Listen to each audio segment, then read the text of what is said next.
नमस्कार मित्रांनो, ठरलं तर मग या मालिकेच्या आजच्या भागात आता सायली प्रियाला रागातच म्हणते, बस झालं. हा तुझं प्रिया, आता या घराची शांतता मी अजिबात तुला भंग करू देणार नाही, कारण या घराशी तुझा असलेला संबंध आजपासून संपला, ते पण अगदी कायमचा असं म्हणून सायली आता चांगलीच सुनावते आणि निघायचं असं म्हणते. त्यावेळी प्रिया म्हणते, नाही, मी नाही कुठे जाणार. तेव्हा इथे आपल्याला आता सायलीच रौद्र रूप पाहायला मिळतं, कारण प्रिया आता बाहेर जातच नसते. ते पाहून सायली जोरातच तिचा हात पकडते आणि अगदी तिला बाहेरच काढते. प्रिया तर धक्क याने सायलीकडे बघते, कारण सायलीला असं चिडताना पहिल्यांदाच पाहिलेलं असतं. मग अश्विनचा सुद्धा राग अनावर होतो आणि तो सायलीला म्हणतो, सायली, तू हे बरोबर करत नाहीस, हा विसरू नको. तू हे तन्वीत सुद्धा घर आहे.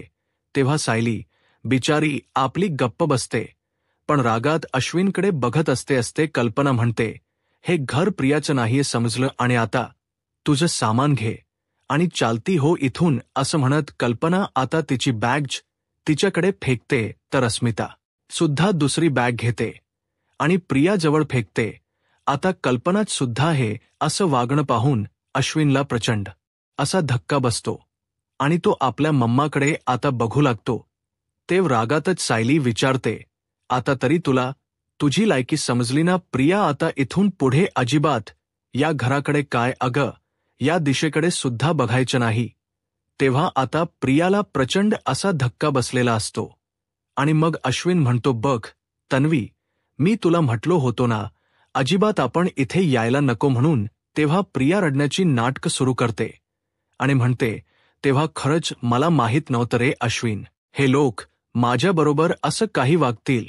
पण अश्विन, मला सांगणारे, मी एवढी वाईट आहे का रे, की मला जगण्याचाच अधिकार नाही. मग आता सगळ्यांनाही प्रियाची नाटकं सहन होत नसतात. सगळेजण तोंडवाकड करतात. त्यावेळी प्रिया म्हणते, सांग ना, मी एवढी वाईट आहे का? मला इथे राहण्याचा हक्क नाहीये का? तेव्हा अश्विन म्हणतो, अगं पण तुझा तरी इथे राहण्याचा का हट्ट आहे? आपण दुसरीकडे कुठेतरी जाऊन राहू शकतो ना, ते पण अगदी शांतपणे.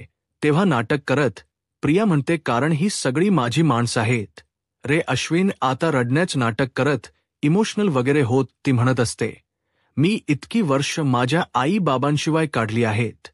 तेव्हा मी असं कुटुंबात स्वप्न बघायचे. अरे तुला सांगू, मला माझे आई बाबा परत भेटले रे, पण माझे बाबांना पूर्वीसारखं प्रेमच माझ्यावर करत नाहीत.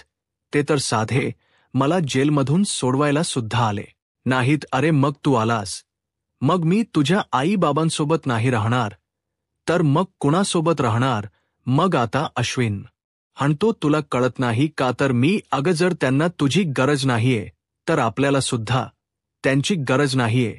मग प्रिया रागाच्या भरातच म्हणते, अरे आहे गरज अश्विन, अरे खरंच आहे गरज. अरे मला जितकी तुझी गरज आहे ना, तितकीच मला माझ्या प्रेमाच्या माणसांची सुद्धा आहे गरज. असं म्हणून रडण्याच पुन्हा एकदा नाटक करत सगळ्यांची सिंपत्ती मिळवण्याचा प्रयत्न करते आणि म्हणते, मी ना खूप म्हणजे खूप सहन केले.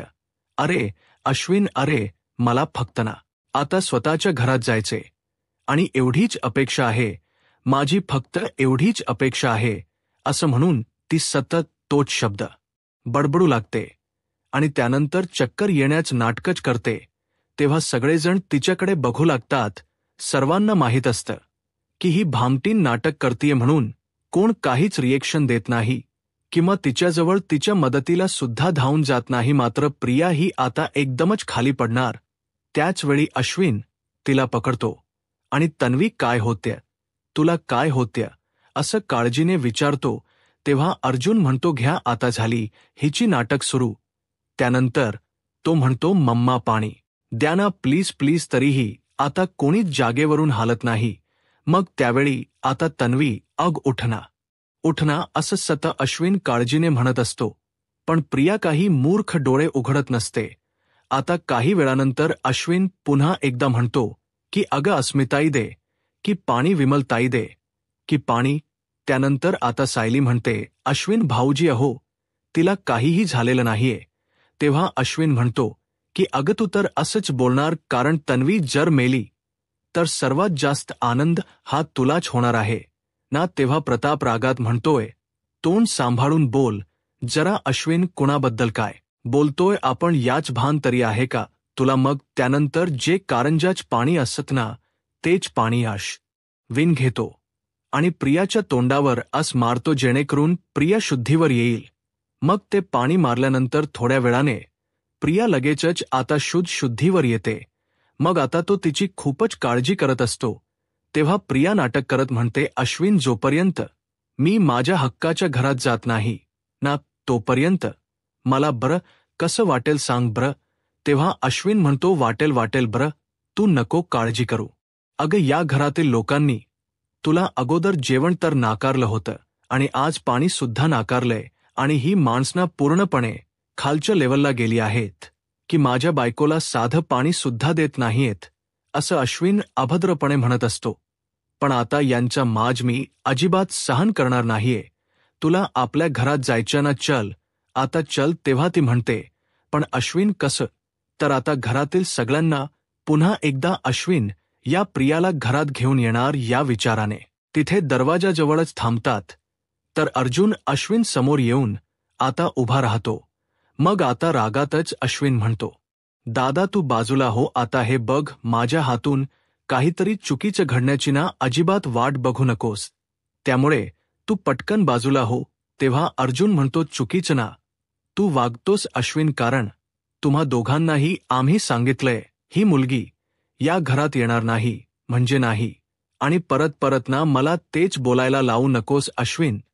तर दुसरीकडे रविराज आणि प्रतिमा हे दोघेही आता हॉलमध्ये बसलेले असतात.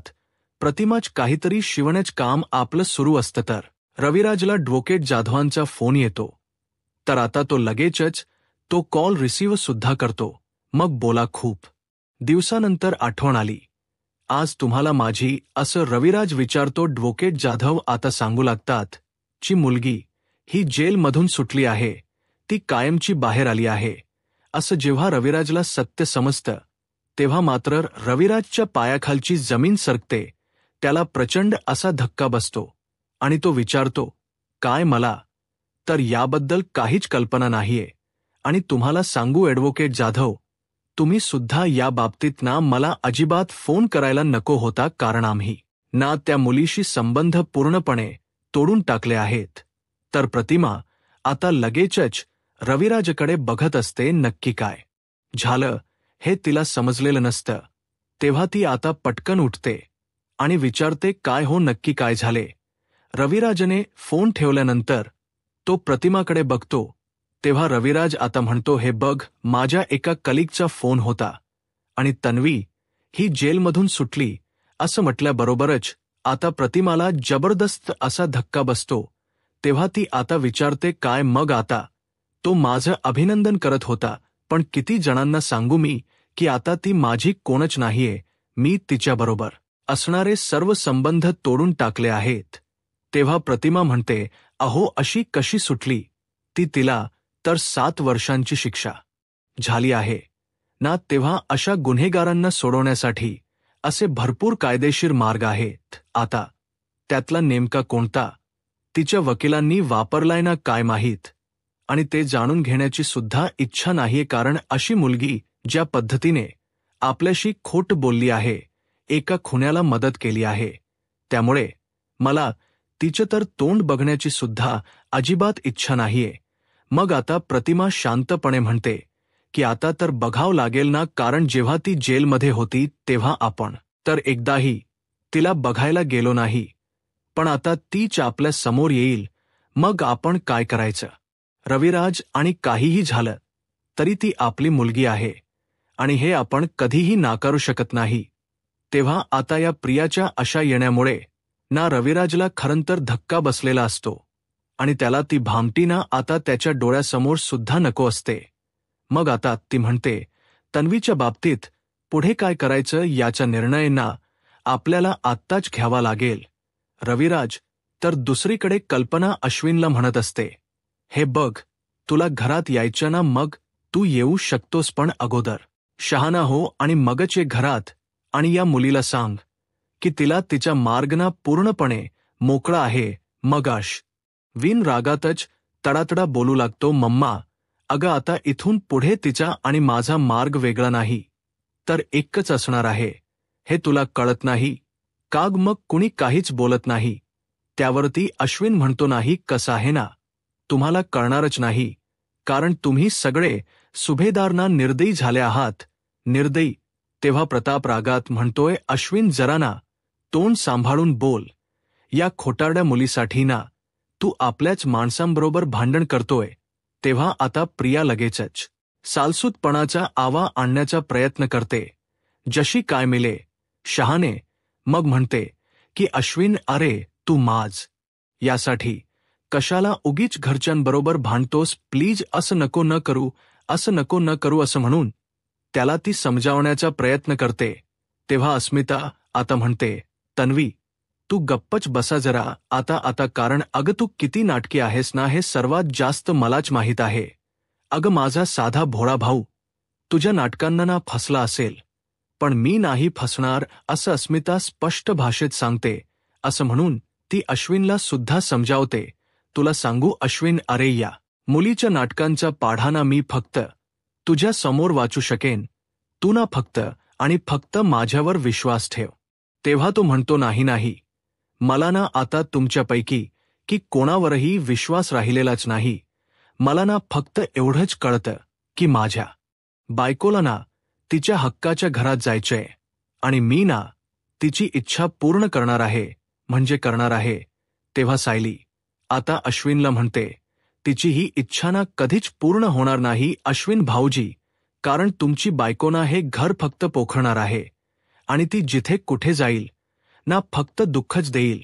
तेव्हा रागात आता अश्विन अगदी तिटकार आल्यासारखं करतो आणि सायलीला म्हणतो, तू तर मधी बोलूच नकोस, कारण तन्वीला घरात घ्यायचं नाही ना, हे फक्त तू ठरवलं आहेस, आणि बाकीचे सगळेच तुझ्या तालावर नाचता येत आता, आणि हाच घाणडा खेळ खेळून तू घरातले सर्व अधिकार सुद्धा मिळवलेस ना. अरे वाह, काँग्रॅच्युलेशन्स असं म्हणून तो सायलीसाठी टाळ्या वाजवतो, आणि उगीचच सायली बिचारीवर काही सुद्धा आरोप करू लागतो. मग अर्जुनला अश्विनची ही भाषा, तो उद्धटपणा आणि तिच्यावर असं काही पण आरोप करणं हे आवडत नाही. अर्जुनचे डोळे अगदी रागाने लाल होतात, आणि तो म्हणतो, तुझं तोंड बंद ठेव अश्विन. अरे मी आतापर्यंत गप्प राहिलो, परंतु इथून पुढे नाही, कारण माझ्या बायकोशी ना नीट बोलायचं नाही, तर बघ तेव्हा नाही तर काय करणार काय तू? असं अश्विन डेअरिंग दाखवत पुढे अर्जुन समोर येऊन उभा राहतो, आणि पुन्हा अर्जुनला विचारतो, काय रे, करशील नाही तर करशील काय तू? तेव्हा आता या दोघा भावांमध्ये जबरदस्त भांडण होतायत की हे पाहून सगळ्यांना अगदी धोडकीच भरते. मग अश्विनला आता चांगला चाव आलेला असतो. तो आता अर्जुनचा हात पकडतो आणि म्हणतो, तुझ्यात हिंमत असेल ना तर मार, मला मार. अर्जुन सुद्धा रागाच्या भरात आता लगेचच हात उचलणार. तेव्हा सायली म्हणते, अहो, असं म्हणून ती आता अर्जुनला बाजूला घेते आणि म्हणते, जरा ना तुम्ही संयमच ठेवा, नाही तर उगीच नको ते होऊन बसेल. मग अश्विन तरीही गप्प राहत नाही.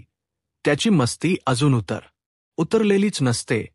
प्रियाची तो बाजूच घेत असतो आणि उगीचच सायलीला दोष देऊ लागतो की अगं सगळं तर तुझ्या अगदी मनासारखं होतंय, आणि आज जर का मला दादाने मारलं असतं तर सर्वात जास्त आनंद तुलाच झाला असताना, आणि हे ना मला चांगल्यापैकी माहिती आहे. अरे दादा, मला मार म्हणजे ना तुझ्या बायकोच जरा समाधान होऊ देत. असं म्हणून अश्विन वेड्यासारखा आता बोलू लागतो. तर प्रियाला सुद्धा अजूनही अक्कल आलेलीच नसते. ती आता तोंडाला हात लावते, कारण हा सगळा तमाशा, हा सर्व ड्रामा तिला खूप वेळ झालं बघायचाच असतो, आणि ती गालात हसत असते, पण कुणाला काही कळत नाही. तर प्रताप म्हणतो, बस झाला आता अश्विन, अरे मला सांग आता, हिच्यासाठी आपल्या घरामध्ये तू मारामारी करणार आहेस का? तेव्हा अश्विन आता रागातच प्रतापला म्हणतो, डॅड तुम्ही तर यांच्याच बाजूने बोलत राहा, कारण तुमचा मेंदू सुद्धा यांच्याकडे गहाण आहे ना. असं अभद्र भाषेत अश्विन प्रियासाठी नको ते प्रतापला बोलू लागतो. तेव्हा सगळ्यांना आता धक्काच बसतो, कारण अश्विन प्रियाच्या प्रेमामध्ये एवढा वेळा झालेला असतो की आपल्या वडिलांना तो अगदी नको ते बोलू लागतो, आणि हे घरात कुणालाही आवडत नाही. कल्पनाला खूप राग येतो आणि ती रागाच्या भरात पुढे येते. अश्विन असं म्हणून ती सनकान त्याच्या कानाखाली मारते. तेव्हा ती आता रागातच विचारते, काय रे, तू कोणाशी बोलतो याचं भान तरी आहे का तुला? अरे तू आता तुझ्या वडिलांशी अगदी उद्धटपणे बोलतोस, आणि कोणासाठी रे? तर या मुलीसाठी. अरे ही मुलगी म्हणजे ना आपल्या घराला लागलेली वाळवी आहे, वाळवी. मग आता प्रिया नाटकी करते आणि म्हणते, आई अगं मी तुझीच लाडकी तन्वी आहे, अगं जिच्यावर तू ना खूप म्हणजे खूप प्रेम करतेस. तेव्हा कल्पनाला अजूनच राग येतो, कारण प्रियाच्या बोलण्यामध्ये सुद्धा तिला आता नाटकीपणा जाणवत असतो. तेव्हा कल्पना आता गप्पच राहते, कारण तिला आता तन्वीच थोबाड पाहण्याची सुद्धा इच्छा राहिलेली नसते. मग सायली म्हणते, अगं तुझ्या या मगरीच्या अश्रूंना ना आता कोणी भुलणार नाहीये, आणि आता तुझे तमाशे पुरे झाले. हा आता इथं निघायचं अगोदर निघ. असं म्हणून सायली तिला बाहेर काढू लागते. आता ती तिचा हात पकडते आणि लगेचच तिला फरफटत फरफटत आपल्या गेट बाहेर घेऊन जाणार असते. तेव्हा अश्विन सायलीला आता अडवण्याचा खूप सारा प्रयत्न करतो, पण सायली आता ऐकणारीच नसते. पूर्ण कुटुंब तिच्या पाठीमागे असल्यामुळे सायली सुद्धा आता अगदी आपल्या कुटुंबासाठी प्रियाला घराबाहेर काढण्याचाच निर्णय घेते. मग आता प्रियाला आठवतं की कशाप अरकारे माझ्या मूर्खपणामुळे सायलीला सुद्धा कल्पनाने असंच घराबाहेर काढलं होतं, आणि आता ही माझी वेळ आहे, माझ्यावर ही वेळ आली आहे, कारण सायली स्वतःच मला आता हाताला पकडून अशी घराबाहेर काढतये. तिला ते सर्व क्षण सारखे सारखे आठवू लागतात. सायली आता जेव्हा प्रियाला फरफटतच बाहेर घेऊन निघालेली असते ना, तेव्हा मात्र कल्पना आणि अस्मिता या दोघीही लगेचच प्रियाच्या बगा उचलतात आणि सायलीच्या पाठोपाठ येत असतात. अश्विन रोखण्याचा प्रयत्न करत असतो, पण सायली ऐकत नाही. प्रताप देखील त्यांच्या सोबत असतो आणि विमल ताई देखील.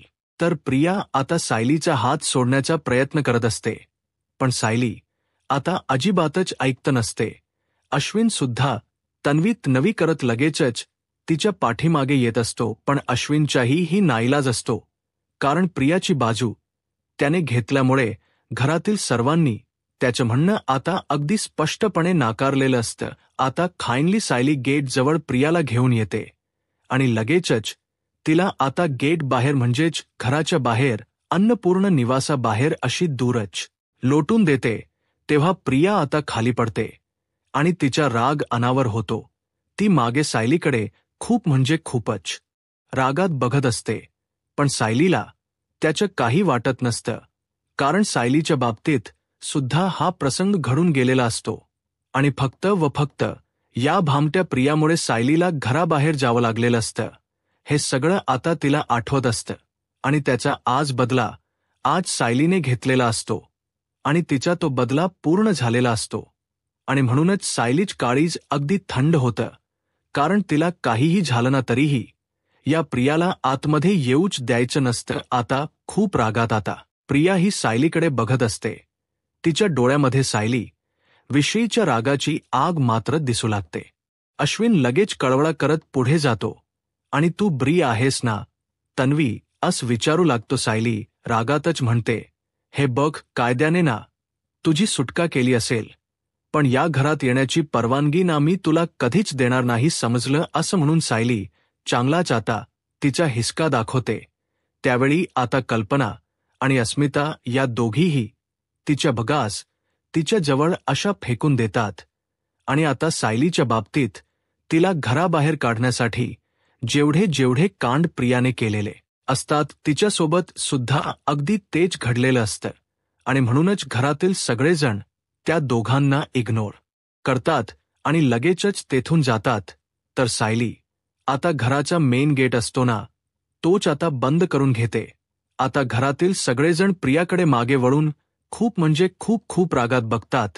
तर प्रिया सुद्धा आता लगेचच उठते आणि सगळ्यांकडे खूप रागात बघू लागते. स्पेशली सायलीकडे, कारण आता सायलीनेच तिला घराबाहेर काढलेलं असतं. तर दुसरीकडे आता महिप्तच टाळकच फिरलेलं असतं, कारण त्याच्या साक्षीनेच त्याला चांगलं सुनवलेलं असतं. मग आता तो एक फोटो स्वतःच्या हातात घेतो नागराज, आणि त्याचे 2-3 पंटर सुद्धा तेथे असतात. फोटो हातात घेत त्या फोटोकडे बघत तो जोरातच जमिनीवर असा खाली आपटतो आणि त्या फोटोची काचच फुटून जाते, कारण महिप्तला स्वतःचाच खूप राग आलेला असतो. आणि तो त्या फोटोकडे बोट वगैरे करत म्हणतो, जगात कोणी बिंडोक असेल ना, तर तो तू आहेस. तू अरे महिप्त शिखरेना तू आहेस. तू अरे काल जन्माला आलेली ती पोर अगदी तुला भारी पडली. अरे ती बरोबर बोलली की तिने ना तुझं माकड केलं. माकड तेव्हा लगेचच आता नागराज विचारतो, अहो अशी चिडचिड करून तरी काय होणार आहे? महिप्त शिखरे, तुम्ही ना जरा राग कंट्रोल करायला शिका आता, कारण या रागानेच घात केलाय. तुझं समजलं ना? अरे त्या पोरीने ना बरोबर तुझी दुखरी नस ओळखली आणि दाबली, त्यामुळे तो असा भडकलाय. तेव्हा आता लगेचच महिप्त म्हणतो, नागराज शेड, अहो लय जालिम पोर आहे ती, लय जालिम पोर आहे. तरीही ती देशमुख बाई ना मला एकदा बोललीच होती, ही प्रिया एवढीशा शातीर आहे ना, की तिने सुद्धा 5-10 खून केले की काय असंच वाटतं. पण तुम्हाला सांगू, ही प्रियाना माझ्यावर उलटेल असं मला कधी वाटलं नव्हतं. या प्रियाला ना भोगाव लागणार नागराज शेठ, नक्कीच भोगाव लागणार. तेव्हा त्याचे पंटर सावधच असतात. ते म्हणतात, सांगा तुम्ही आत्ता साहेब, आत्ताच्या आत्ता जातो, तिचा खेळ खल्लास करतो. तेव्हा नागराज म्हणतोय, तू आणि तुझा शेठ दोघेही ना जरा शांत बसा. तेव्हा त्या प्रियाला मारणं परवडणार नाही आपल्याला. शिखरे अहो, तुम्हाला आठवतं का प्रियाकडे आपला एक व्हिडिओ आहे आपली पोल खोलणारा, कारण ती काय म्हणाली, जर का तिला काही झालं तर ती तो व्हिडिओ लगेचच व्हायरल सुद्धा करेल. मग तिला काहीही हो, पण व्हिडिओ व्हायरल होणारच असं ती बोलली होती. बरोबर आठवतं ना तुम्हाला? मग आता महिप्त म्हणतो, हो नागराज शेठ, म्हणून तर ती प्रिया आतापर्यंत मी जिद्दी ठेवलीय, आणि आता तरी मी कुठं म्हटलं तिला उडवायचंय? अहो हो, मी काय म्हटलं? त्या प्रियाला ना भोगावं लागणार. म्हणजे कसं, माणूस जिवंत असताना त्याचं जे दुखतं ते मेल्यावर दुखतं का नाही ना, तशीच आता प्रियाची सुद्धा एखादी दुखरी नस असणारच ना. तीच नस अशी मी दाबणार आहे ना, अशी दाबणार आहे ना. मग म्हणलं मला की अण्णा सर, जाऊ द्या अण्णा सर, मला सोडा अण्णा सर, त्यापेक्षा मला मारून टाका. मग प्रिया कशी आता ॲक्शन करेल, रडकुंडीला येईल, हे अण्णा सतत बोलू लागतो. तेव्हा लगेचच आता नागराज हसत असतो, कारण त्यालाही माहीत असतं महिप्त हे करणार म्हणजे करणार. इकडे घरातील सगळेजण शांतपणे बसलेले असतात. तेव्हा अस्मिता म्हणते, आज तन्वी आपल्या पाया काय पडली, त्याचबरोबर स्वतःच्या थोबाडीत काय मारून घेतली. पण तिची ना ही सगळी नाटकं होती असं म्हणून ती डॅड, मम्मा, सायली, अर्जुन या सगळ्यांची माफी मागते आणि म्हणते की तिच्यामुळे ना मी आजपर्यंत खूप म्हणजे खूप वाहावत गेले. तेव्हा कल्पना म्हणते, अस्मिता यात तुझा ना काही दोष नाहीये, अगदी मुलगीच मनाची निघाली. आता बघा ना, तन्वी सापडावी म्हणून आपण किती वर्ष प्रार्थना केली, पण आता असं वाटतं ना, तन्वी सापडली नसती ना तर जास्त बरं झालं असतं. तेव्हा सगळेजण नुसते कल्पनाकडे बघतात.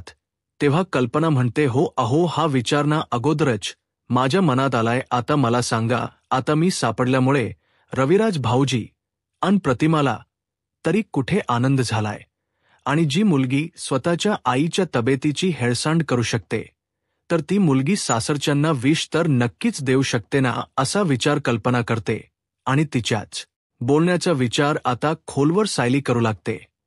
तर आता मित्रांनो, पुढील भागामध्ये सायली अर्जुनला विचारते, काय हो तुम्ही इथे काय करताय? अर्जुन म्हणतो, ते बघ समोर अश्विन आणि प्रियाने आता समोर टेंट बांधलेला असतो आणि त्यामध्ये झोपलेले असतात. सायलीला तिचे ते जुने दिवस आठवतात. अर्जुन म्हणतो, तेव्हा तू माझ्यासोबत होती म्हणून तो खडतर प्रवास सुद्धा गोड वाटत होता. त्यानंतर अर्जुनने आता एका माणसाला बोलावलेलं असतं आणि आयडीवरचा जो फोटो आहे ना तो कॅट करायचा होता असं त्याला सांगतो. स्टडी रूममध्ये हे तिघेही बसलेले असतात. चैतन्य सुद्धा असतो. मग आता तो फोटो कॅट करत असतानाच सायली तिथे कॉफी घेऊन येते. अर्जुन आता खूप घाबरतो. आता पुढे काय होईल हे पाहायला आत्ताच माझा महाराष्ट्र या यूट्यूब चॅनलला सबस्क्राईब करा. धन्यवाद.